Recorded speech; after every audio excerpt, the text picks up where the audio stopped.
Division study एसीके में आपका स्वागत है। आज हम लोग chapter 2 twelfth standard ancient Indian history का पार्ट 4 मैं लेके आ रही हूँ। इसमें मैंने सब टॉपिक 5 और 6 आज कवर में करूंगी।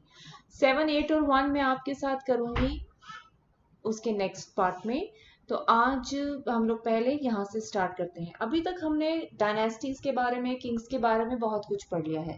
ठीक है, तो आज से हम पढ़ेंगे थोड़ा सा डिफरेंट, और नेक्स्ट चैप्टर में बिल्कुल ही प्रॉपर हम सोसाइटी पे आ जाएंगे। तो जैसा आप देख रहे हो कि टॉपिक है मेरा Jatakas, crop production and rural society. अब जातक्स क्या है? जातक्स और पंचतंत्र बेसिकली क्या है?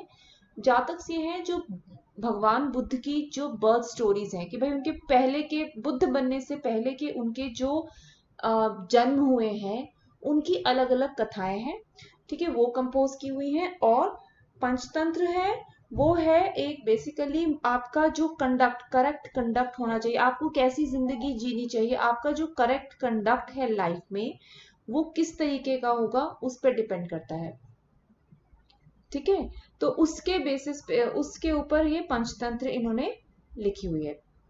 अब क्या होता है कि क्यों हम ये पढ़ रहे हैं? पार्ट 5 हमारा शुरू, सब टॉपिक 5 हमारा शुरू होता है इस चीज से कि देखो, जो राजा महाराजा थे वो इंस्क्रिप्शंस लिखवाते थे, या कोई भी हमें उनका कोई भी सोर्सेस मिलते हैं तो वो तो बड़े बायस्ड से होते होंगे। कि जैसे फॉर एग्जांपल अगर किसी मतलब मैगजीन्स की इंडिका है, कोई भी सोर्स होगा तो वो एक पर्टिकुलर सेक्शन पे फोकस कर रहा है, पर्टिकुलर चीज पे फोकस कर रहा है। तो एक किंग को लेके लोगों की, आम जनता की क्या परसेप्शन थी, लोग क्या सोचते थे, उसके बारे में पता करने के लिए कुछ अलग अलग तरीके के सोर्सेज को भी स्टडी करने की जरूरत थी। और हिस्टोरियंस ने क्या किया, थोड़ा सा जैसे होता है ना कि जो मेन स्ट्रीम से थोड़ा सा हटके, जो थोड़ा सा अलग सोर्सेज हैं, जो किंग के, रूलर्स के ऊपर अपनी कोई टिप्पणी करते हैं या उनके बारे में कुछ भी इंफॉर्मेशन देते हैं, विच इज यू नो थोड़ा सा अलग, एडमिनिस्ट्रेशन से अलग, एडमिनिस्ट्रेटिव या किंग के इन्फ्लुएंस से अलग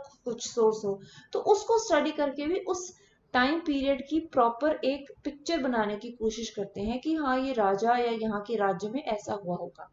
अब बुक में सिर्फ एक एग्जाम्पल है गंतादु जातक का।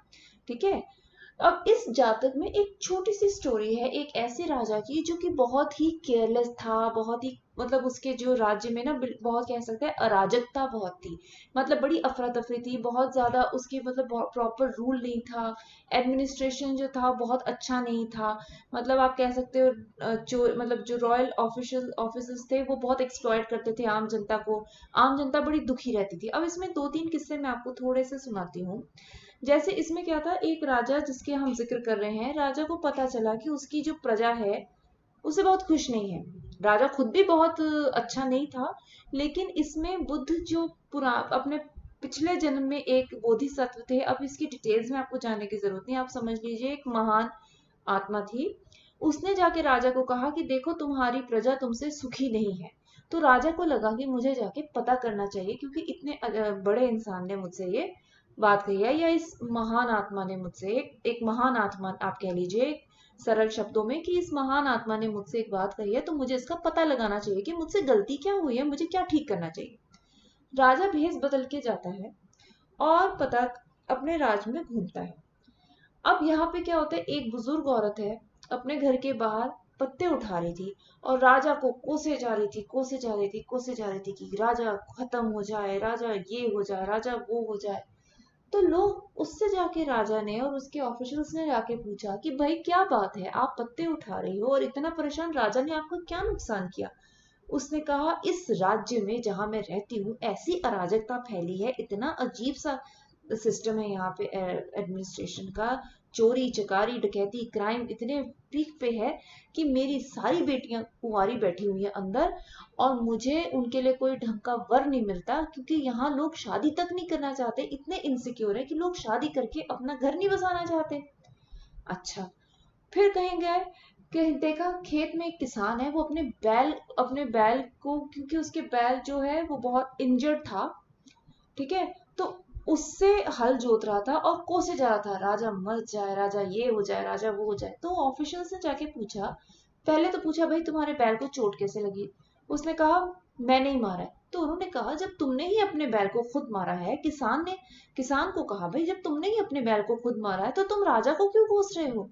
तो किसान ने कहा ये राजा के जो ऑफिसर्स हैं, जो करप्ट ऑफिसर्स हैं, उन्होंने मेरा खाना चुराया है। और मैं उस दिन भूख में, लाचारी में, मैंने अपना गुस्सा अपने बैल पे उतारा तो मेरे बैल को चोट लगी, इसीलिए वो आज बहुत ही ज्यादा घायल है।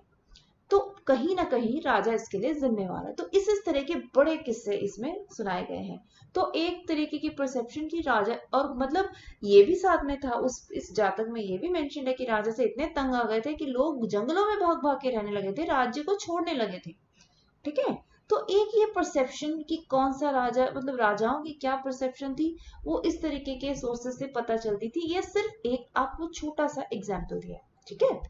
अब इस टाइम पीरियड में क्या था कि आयरन टिप्ड प्लाउशेयर, अच्छा हल जो होते, प्लाउशेयर क्या हुआ, हमारा जो बेसिकली इस टाइम पे क्या हुआ था कि हमारे जो आयरन की जो मैंने बोला था कि आयरन की जो इंफॉर्मेशन थी, आयरन टेक्नोलॉजी की जो इंफॉर्मेशन थी, वो बहुत ही ज्यादा हमारी इन लोगों को पता चली थी। और उसके बहुत ज्यादा ना, आप कह लीजिए कि टूल्स बना बना के ये लोग अब एग्रीकल्चर में यूज करते थे। अब आयरन टिप्ड प्लाउशेयर का मतलब ये जो हल होता है उसमें जो काटने वाला हिस्सा होता है वो आयरन का बना दिया।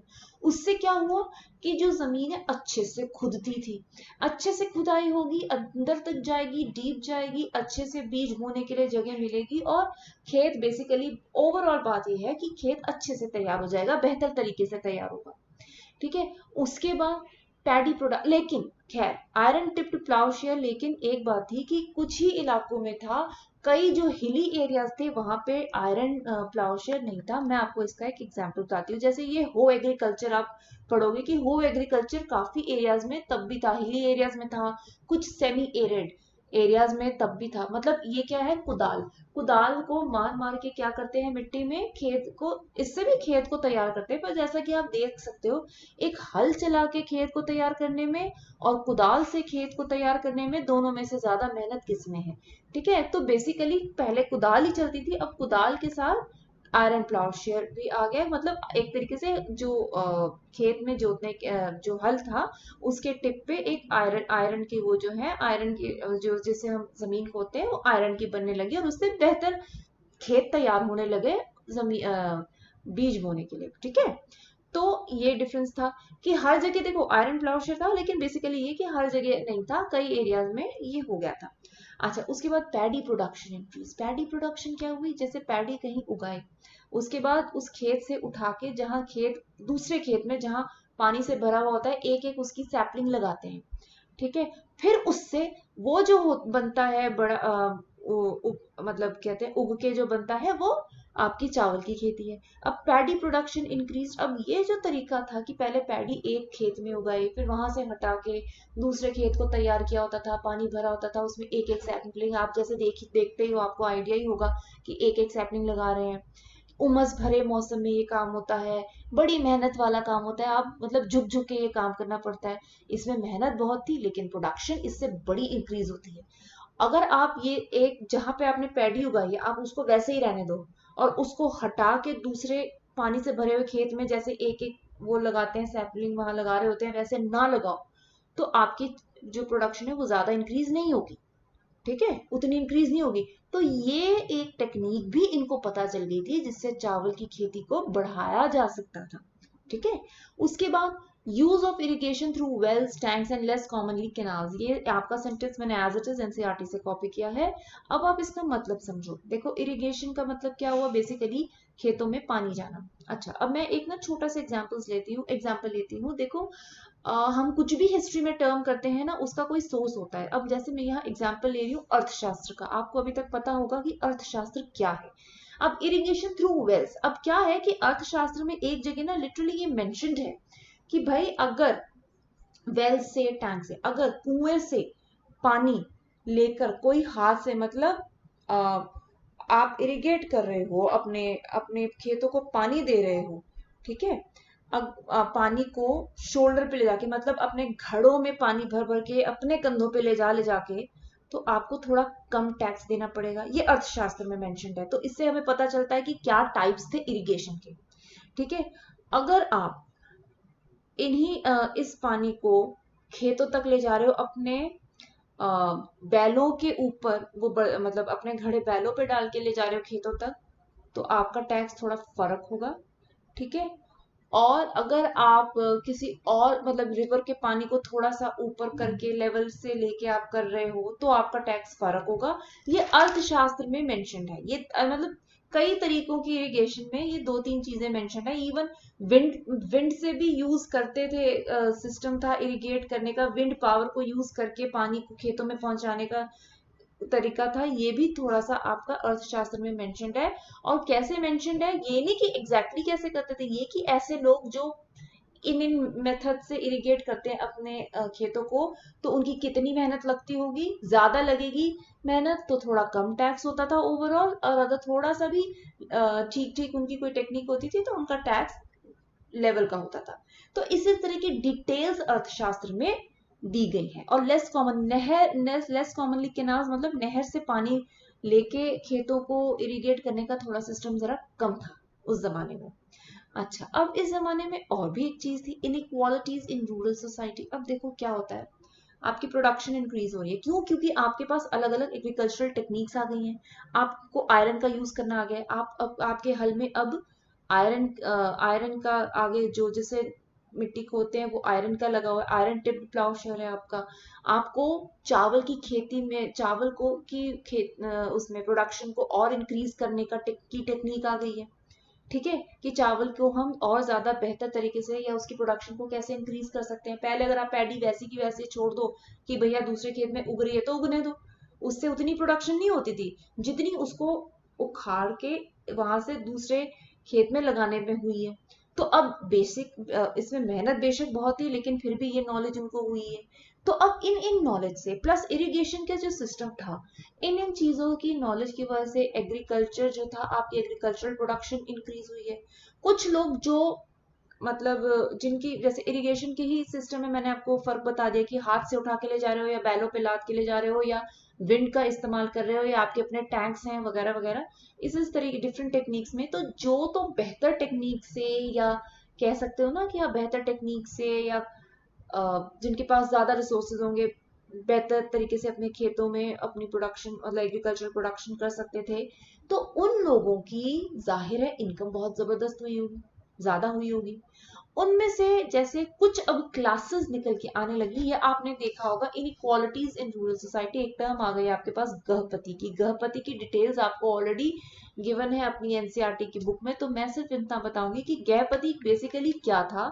गृहपति जो था उस वक्त में, देखो बुद्ध के टाइम से पहले तो सिंपली एक वो था भाई लॉर्ड ऑफ द हाउस, गृहपति, घर का एक तरीके से करता धरता। घर में कौन, जितने भी मेल फीमेल मेंबर्स हैं, स्लेव्स हैं, उनका जो हेड एक तरीके से आपका जो मतलब जो सबसे बड़ा है वो गृहपति। ठीक है, जो हेड है फैमिली का। ठीक है, अब लेकिन इस टाइम पे उसके मीनिंग बदल गए थे। क्या मीनिंग बदल गए थे? किसी भी कास्ट का हो, एक लार्ज पेट्रियार्कल हाउस होल्ड होगा, किसी भी कास्ट का हो, उसको खूब रिस्पेक्ट मिलती थी, मेनली उसकी वेल्थ की वजह से। ठीक है, क्यों? क्योंकि ये जो स्मॉल पेजेंट और बाद में लार्ज लैंड होल्डर्स जो बने गृहपति, ये बेसिकली लैंड होल्डर, इनको हम गृहपति कहते हैं। तो बेसिकली गृहपति ग्रेजुअली वो टर्म बनी कि जिसमें एक इंसान मतलब उसके पास काफी बड़ी जैसे आप कह सकते हो बहुत उसके पास वेल्थ है, बहुत पैसा है, बहुत बड़ा आप जमींदार कह लो या लैंड होल्डर कह लो। धीरे धीरे ये हो गया था स्मॉल पेजेंट से लार्ज लैंड होल्डर वाली फेज पे आ जाओ आप। और इनफैक्ट बुद्धिस्ट सोर्सेज में से कुछ गृहपतियों के नाम भी मिलते हैं। फॉर एग्जाम्पल एक गृहपति मेंढक थे, जो कि रॉयल आर्मी को, आप सोचो मतलब राजा के आर्मी को मतलब वेजेस दे रहे हैं। ठीक है, इतना वो रिच है। बेसिकली इनके कितने रिच हैं ये बता रहे हैं। फिर एक अनाथ पिंडिक है, उसने एक मतलब जमीन ही डोनेट कर दी थी भगवान बुद्ध को, वो भी एक कोई गृहपति था। ठीक है, और ये जो क्लास है ये रूरल एरिया में आ रही है। ठीक है, रूरल एरिया में आ रही है क्योंकि एग्रीकल्चरल प्रोडक्शन हो रही है, उससे पैसा ज्यादा आ रहा है। तो जिसने ज्यादा एग्रीकल्चरल प्रोडक्शन जिसकी है, बहुत बड़ा जमींदार हो गया, बहुत ज्यादा पैसा आ गया, कोई भी कास्ट का हो कोई फर्क नहीं पड़ता, ज्यादा पैसा आ गया, गृहपति हो गया। ठीक है, उसके बाद इस तरह से गृहपतियों के बड़े सारे एग्जाम्पल बुद्धिस्ट सोर्सेज में दिए हुए हैं। और इनफैक्ट ये भी मेंशन कई जगह किया हुआ है कि गृहपतियों को कई बार उनकी जो वेल्थ थी उससे लोग जेलस होते थे और उस जेलसी के मारे गृहपतियों को कई बार अपनी पर्सनल प्रोटेक्शन के लिए कौन रखना पड़ता था, बॉडीगार्ड रखना पड़ता था। ऐसा भी कई जगहों पे मेंशन किया हुआ है। ठीक है, अब हम आगे चलते हैं। देखो ये मैंने होक एग्रीकल्चर आपको बता दिया, लैंड ग्रांट्स। ठीक है, अब लैंड ग्रांट्स क्या होती थी भाई? लैंड ग्रांट्स के बारे में अगर आपको ध्यान हो, मैंने सामंत सिस्टम जहां जिस वीडियो में डाला है उसमें मैंने ये आपको कुछ फैक्टर्स थे, 2 फैक्टर्स मैंने उसमें डिस्कस किए हैं जिसकी वजह से सामंत सिस्टम का राइज हुआ है। उसमें से एक फैक्टर है आपका लैंड ग्रांट्स। लैंड ग्रांट्स कुछ तो इंस्क्रिप्शंस में रिकॉर्डेड है, स्टोन या कॉपर प्लेट। ठीक है, अब प्रभावती गुप्ता का मैं एग्जांपल बाद में देती हूँ, लेकिन कुछ लैंड ग्रांट्स होती थी जो ब्राह्मणों को दे दी जाती थी, जो टैक्स से फ्री कर दी जाती थी। अर्थशास्त्र में भी इसका जिक्र है और सातवाहन के टाइम पर तो ये डेफिनेटली मेंशन्ड है कि उन इंस्क्रिप्शंस में लिखा मेंशन हो गया था कि लैंड ग्रांट्स दी जाती थी ब्राह्मणों को और उस पर टैक्स नहीं लगता था। ठीक है, और उसके बाद क्या होता था, मैंने आपको गुप्ता पीरियड में ये समुद्रगुप्त का एग्जाम्पल लेके बताया था कि उन्होंने कई मतलब उनके तो खैर सबॉर्डिनेट वो रूलर्स थे जिनको उन्होंने अपनी तरफ से दे दिया था कि भाई आप अपनी टेरिटरी को करो रूल। लेकिन कई बार ये होता था गुप्ता मतलब इनकी गुप्ता पीरियड के दौरान ही क्या हुआ था, ट्रेड थोड़ा सा नीचे आ गया था, थोड़ा कहीं डिक्लाइन होना शुरू हुआ था। तो पैसे की कमी आ गई, इकोनॉमी पे फर्क पड़ा, इकोनॉमी पे फर्क पड़ा, पैसे की कमी आ गई, तो सैलरी कैसे दें? सैलरी देने की बजाय अच्छा जी लैंड उठा के आपको दे दी कि भाई अपने ऑफिसर्स को लैंड का एक हिस्सा दे दिया, इसमें से जो रेवेन्यू जनरेट आपका होता है वो आपकी सैलरी आप अपने पास रखो। अभी हमारे पास पैसा नहीं, हम पैसा नहीं दे सकते, पैसे के एवज में आप ये जमीन रखो। ठीक है, अच्छा एक तो ये हो गया, लैंड ग्रांट्स हो गया। अब किंग्स का जो लॉ अपने मतलब they were losing control over their सामंत। अच्छा जो सामंत की वीडियो है उसमें मैंने ये डिटेल में आपको बताया है। और डिसेंट्रलाइजेशन जिसमें किंग्स बेसिकली ये कि जो सेंटर है या जो किंग है वो अपनी पावर को लूज कर रहा है ओवर देयर सामंत, यानी कि सेमी इंडिपेंडेंट जो लॉर्ड्स या रूलर्स कह लो अपने अपने एरिया के या सामंत कह लो, तो किंग्स अपनी जो पावर है उनको लूज कर रहे हैं। ये फैक्टर्स और ये डिटेल्स, बहुत ज्यादा डिटेल्स अगर आपको मतलब ये डिटेल्स थोड़ी सी ज्यादा चाहिए, आप सामंत सिस्टम की वीडियो देख लो। तो बेसिकली लैंड ग्रांट्स इस तरीके से वहां पे थी। अच्छा प्रभावती गुप्ता का मैंने एक एग्जांपल लेना है। देखो उस टाइम पे कहते थे कि फीमेल्स के पास ज्यादा राइट्स नहीं है। ठीक है, ज्यादा राइट्स नहीं है और लैंड ग्रांट करने का तो देखो राइट था ही नहीं उनको। लेकिन एक एक्सेप्शनल केस आता है हमारे पास। देखो प्रभावती गुप्ता कौन थी पता है? प्रभावती गुप्ता थी बेटी गुप्तास की। चंद्रगुप्त टू जो थे यानी कि समुद्रगुप्त के जो बेटे चंद्रगुप्त टू थे उनकी बेटी प्रभावती गुप्ता, जिसकी शादी हुई वकाटक्स में। ठीक है, अब उनके पतिदेव की हो गई डेथ। जब उनके हस्बैंड की हो गई डेथ तो चंद्रगुप्त टू ने अपना एक रीजन, कहते हैं कि रीजन भेजा अपनी बेटी की मदद करने के लिए कि वो ये इस किंगडम को चला सके। और यही वो प्रभावती गुप्ता है जिसने एक लैंड ग्रांट दी है और इसकी डिटेल्स हमारे पास आती है और एनसीईआरटी में पूरा एक सोर्स बॉक्स बना हुआ है कि प्रभावती गुप्ता ने तो लैंड ग्रांट दी है। ठीक है, तो एक्सेप्शंस आर ऑलवेज देयर, तो एक एक्सेप्शन के नाम पे इनका नाम जिक्र किया गया है। ठीक है, अच्छा अब उसके बाद हम यहां से आपका शुरू होता है सब टॉपिक 6। देखो हमने काफी सारी क्योंकि तो इसमें डिटेल्स जो है या बेस क्लियर करने के चक्कर में शुरू के सब टॉपिक्स पे बहुत टाइम लगाया। तो आज मैं उम्मीद करती हूँ कि अगर आपने पहली वीडियोस देखे हैं तो ये तो आपको डेफिनेटली सारा समझ आ ही रहा होगा। आर्टिजन्स एंड क्राफ्ट्समैन, अब देखो अभी हमने इससे पहले जो 5 सब टॉपिक था उसमें हमने देखा कि रूरल एरियाज में या गांव के एरियाज में कैसे एक नई क्लास गृहपतियों की क्लास इमर्ज होकर आ रही है। ठीक है, और इसमें हम देखेंगे कि शहर टाउन्स में या कस्बों में क्या कौन सी नई क्लास अब यहाँ पे उभर के आ रही है। देखो क्या होता है कि आर्टिजन्स कारीगर basically and craftsman they were organised into guilds. Guilds तो आपने देखो 11th में पढ़ा होगा, तो गिल्ड आपको पता होगा, ये श्रेणी टर्म जो दी हुई है इसको। ठीक है, अब हर गिल्ड जो है inhabited a particular section of the town. और इसका क्या मतलब होता था particular section of the town का, कि यहाँ पे एक तरह से लोकलाइजेशन हो गई है क्राफ्ट्स की और इंडस्ट्रीज की। और हाँ ये जो प्रोफेशन है थोड़ा सा हेरिडिटरी बन गया, जैसे पिता से अपने बेटे को मिलेगा, पिता के बाद इस प्रोफेशन को या जो भी आपका आर्ट है वो उसका बेटा ही आगे करेगा। इसमें एक क्लास उभर के आती है सेठीज की। सेठीज कई दफा क्या होते थे, इन गिल्ड के हेड होते थे और हैंडल करते थे। बेसिकली सेठी का काम क्या होता था, ट्रेड और इंडस्ट्रीज को हैंडल करना। और होता क्या इन अ वे ये एक फाइनेंशियल या बैंकर्स होते थे उस टाइम के कि भाई सेठी सेठी। अगर आपने चाणक्य पुराना सीरियल देखा होगा, ये मैं दूसरी बार शायद जिक्र कर रही हूँ इस चैप्टर के दौरान, तो उसमें ये टर्म सेठी, ये इस तरह की श्रेणी, सेठी, इस तरह की टर्म्स आई हैं। ठीक है, अब ये जो थे इतने इंपॉर्टेंट क्लास थी और ये टाउन्स में इमर्ज होकर आ रही थी कि इनको तो इवन किंग्स भी इनकी बड़ी इज्जत करते थे। एंड दिस इम्प्लाइज की जो टाउन्स है उनमें आर्टिजन मतलब कारीगरों की और सेठीज की जो ये एक बड़ा इंपॉर्टेंट सेक्शन उस टाइम पे उभर उभर के आ रहा था। अब ये है एक बड़ा इंपॉर्टेंट फैक्ट, ट्रेड जो था उस टाइम पे फ्लरिश हो रहा था। देखो गुप्तास के टाइम की बात तो हम बाद में करेंगे, गुप्तास के टाइम पे ही थोड़ा सा डिक्लाइन होने लग गया था बाद में। इन जनरल अगर आप 600 बीसी से 600 एडी, जिस टाइम पीरियड को ये चैप्टर बिलोंग करता है, अगर उसकी बात करो तो कहीं ना कहीं आप देखना कि जब रोमन्स का राइज हुआ था वहां पे यूरोप में, तो रोमन्स का ट्रेड इंडिया के साथ जब शुरू हुआ तो इंडिया को बड़ा फायदा हुआ। ट्रेड का फायदा होने का मतलब ये था कि रोमन गोल्ड कॉइन्स इंडिया में बहुत मिले, स्पेशली सर्दर्न इंडिया में आपको मिलते हैं।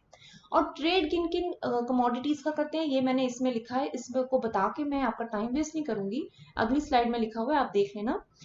जिन जिन चीज रोमन्स में मतलब रोम में बड़ी डिमांड थी इंडियन स्पाइसेस को लेके, और इनफैक्ट सर्दर्न इंडिया में ब्लैक पेपर को लेके तो इनकी इतनी डिमांड थी कि मतलब कहते हैं उसको बिल्कुल उसकी जो कीमत थी वो सोने के सिक्कों में दी जाती थी। अब सोने के सिक्के जो थे रोमन्स के मोस्टली आपको सर्दर्न इंडिया में मिलते हैं। और ये जो मतलब कई जगह तो इस चीज को बड़ा क्रिटिसाइज किया गया है रोम में कि भाई ऐसे तो रोम की आधी जो वेल्थ है वो तो इंडिया में चली जाती है, क्योंकि इंडियन मसलिन, इंडिया के जो प्रोडक्ट्स हैं उनकी बड़ी डिमांड थी वहां पे रोम में। पर बाद में क्या हुआ, बाद में जब रोमन्स का डिक्लाइन हुआ था ना, तो तब इंडिया के साथ जब इसका इसका ट्रेड पे बड़ा फर्क पड़ा था, बहुत फर्क पड़ा था। तब इनका मतलब आप कह लीजिए कि इंटरनेशनल लेवल का जो ट्रेड है वो काफी इफेक्ट हुआ था, डिक्लाइन हुआ था। पर अभी जो जिस पीरियड की बात हम कर रहे हैं उसमें अभी हम बात करें कि जब इनका ट्रेड बहुत इंक्रीज हुआ। अब ये एक बुक है, इसका नाम आपको याद रखने की बिल्कुल भी जरूरत नहीं है, ये मैंने सिर्फ आपको एक सोर्स के तौर पे दिया है कि ये एक पर्टिकुलर बुक है जो किसी ग्रीक नेविगेटर ने लिखी थी, राइटर का नाम हमें नहीं पता। ये हमें डिटेल्स देती है इंडियन एक्सपोर्ट्स की जो रोमन एम्पायर में जाते थे, जैसे पेपर, ये काली मिर्च तो ये बहुत ही इनका फेवरेट हुआ करता था, और बाकी बहुत सारी और चीजें। और इनफैक्ट इसका जिक्र तमिल सोर्सेज में भी है कि इसको जैसे ना गोल्ड की उसमें करते थे, बहुत सारे गोल्ड और सिल्वर कॉइन्स रोम की तरफ से हमारे पास आए हैं। ठीक है, और कॉइन्स क्योंकि देखो इस टाइम पे कॉइनेज सिस्टम डेवलप हुआ था, तो ट्रेड को तो उसने बूस्ट करना ही करना था। और ट्रेड जो बूस्ट हुआ है उसकी वजह से मतलब इंडिया को कितना फायदा हुआ है और कौन कौन से इंटरनेशनल लेवल पे जो ट्रेड राइज हुआ है वो अलग ही बात है, वही इस सब टॉपिक में बेसिकली डिस्कस किया गया है। अब कॉइन्स की अगर आप बात करो, देखो पहले कॉइन्स जिसमें जैसे इस सब टॉपिक में मेंशन है तो मैंने बता दिया आपको, इशूड बाय इंडो ग्रीक्स। अच्छा, इंडो ग्रीक्स को या बैक्ट्रियन ग्रीक्स को एक ही टर्म, एक ही बेसिकली एक ही बात है। और बैक्ट्रियन ग्रीक्स पे भी मैंने एक 3 मिनट की वीडियो बनाई है, अगर आपको डिटेल्स जाननी हो तो बेशक आप उसको देख सकते हैं। पर बैक्ट्रियन ये बेसिकली इंडो ग्रीक्स वो ग्रीक्स थे जो अलेक्जेंडर ने जब इन्वेड किया था इंडिया पे, तो जब वो चला गया था लेकिन कुछ ग्रीक्स जैसे इसी यहीं पे रह गए थे, नॉर्थ अफगानिस्तान के इलाके में रह गए थे, तो उनको हम इंडो ग्रीक्स कहते हैं। और इन्होंने मतलब थोड़े टाइम के लिए नॉर्दर्न इंडिया पे थोड़ा सा रूल भी किया था, अपना एम्पायर को थोड़ा एक्सपैंड किया था। ठीक है, ये मैंने आपको शुरू के वीडियोस में भी बताया है, और इसके ऊपर एक सेपरेट वीडियो बना के भी मैंने जितना आपके लिए यूजफुल इन्फॉर्मेशन थी उतनी ही मैंने आपको इन्फॉर्मेशन दी है। ठीक है, अब उसके बाद इंडो ग्रीक्स के बाद इंडिया में आए थे शाक के बाद पार्थियन के बाद आए थे कुषाण। ठीक है, अब कुशांस जो थे they were the first ones to issue gold coins. और गोल्ड कॉइन्स जो थे इनका गोल्ड का कंटेंट, कहते हैं गोल्ड का जो कंटेंट, गोल्ड जो वेट था ना इनका वो मतलब वो ज्यादा था as compare to later Gupta coins. Initially जब गुप्ताज ने गोल्ड कॉइन्स इशू किए थे तो वो भी ठीक ही थे, लेकिन बाद में जाके उनके गोल्ड की ना जब ट्रेड डिक्लाइन होने लगा, कुछ होने प्रॉब्लम्स आने लगी ट्रेड में, तो गोल्ड की जो वेटेज थी उनके कॉइन्स में ना वो कम होने लगी। अच्छा, लेकिन कुशांस की अगर हम आप यहाँ बात करो, they were the first ones to issue gold coins, पहली दफा उन्होंने किया था, और इसका वेट कंटेम्प्रेरी रोमन एम्परर्स जो गोल्ड कॉइन इशू करते थे, और जो पार्थियन रूलर्स थे ईरान के बेसिकली जो इंडिया में भी आए थे थोड़े टाइम के लिए, उनका वो जो इशू करते थे गोल्ड कॉइन्स उनका लगभग सेम ही वेट था। ठीक है, अब ये चीजें डिटेल्स में बताई हुई है, और उसके बाद इन्होंने बताया कि भाई ट्राइबल रिपब्लिक्स के अपने अपने कॉइन्स थे, अपने अपने डिजाइन थे। तो प्लीज आप पुरानी वीडियो मेरी देखना, मैंने आपको उज्जैन और मगध के कॉइन्स और उसके ऊपर अलग अलग पंच मार्क डिजाइन के बारे में बता के थोड़ी डिटेल्स बताई हुई है। फैक्ट आप बेशक एनसीईआरटी से याद कर लो, कंसेप्ट क्लैरिटी होप आपकी हो गई हो। ठीक है, तो हमने बेसिकली यही डिटेल्स यहाँ पे करनी थी। और ट्रेड का डिक्लाइन की भी मैंने आपको बात बता दी है कि बाद में गुप्ता के ही टाइम पे हम डिक्लाइन देख रहे थे। और उस टाइम पे कुछ मतलब हिस्टोरियंस का ये मानना है कि देखो, रोमन एम्पायर क्योंकि वहां पे कोलैप्स कर गया यूरोप में, तो उससे इफेक्ट इंडिया के ट्रेड पे पड़ा और यहाँ पे हमारे पास कॉइन्स की शॉर्टेज भी देखने को मिलती है, जिसकी वजह से तनख्वाह देने के लिए इकोनॉमी पे इफेक्ट पड़ा। कॉइन तो तनख्वाह देने के लिए नहीं हुई ऑफिसर्स को, उसके बदले में क्या देना पड़ा, लैंड ग्रांट देनी पड़ी कि भाई उससे जो रेवेन्यू जनरेट होता है वो आप अपनी तनख्वाह समझ के रखें अपने पास। और उस वही एक तरीके से बेस बना सामंत सिस्टम के राइज का। ठीक है, तो ये सारी डिटेल्स मैंने आपको दे दी हैं। बैक्ट्रियन ग्रीक्स, सामंत सिस्टम पे ऑलरेडी वीडियोस अपलोडेड है, अगर आपको डिटेल्स जाननी है तो, या आपको वो कंसेप्ट यहाँ समझ नहीं आया तो। और नेक्स्ट वीडियो अब मैं ये वीडियो यहीं पे खत्म करती हूँ। और नेक्स्ट वीडियो में हम लोग करेंगे सब टॉपिक 1, 7 और 8, जिसमें हम सिर्फ इंस्क्रिप्शंस के बारे में बात करेंगे। होप आपका बेस यहाँ क्लियर हो गया हो। अगला चैप्टर पूरा सोसाइटी का है, वो बहुत बहुत इंटरेस्टिंग होने वाला है। आई होप आप इंजॉय करें उस चैप्टर को भी। और आखिर तक बने रहने का बहुत बहुत धन्यवाद। मैं आपके लिए जल्द ही अगली वीडियो के साथ आऊंगी। ठीक है।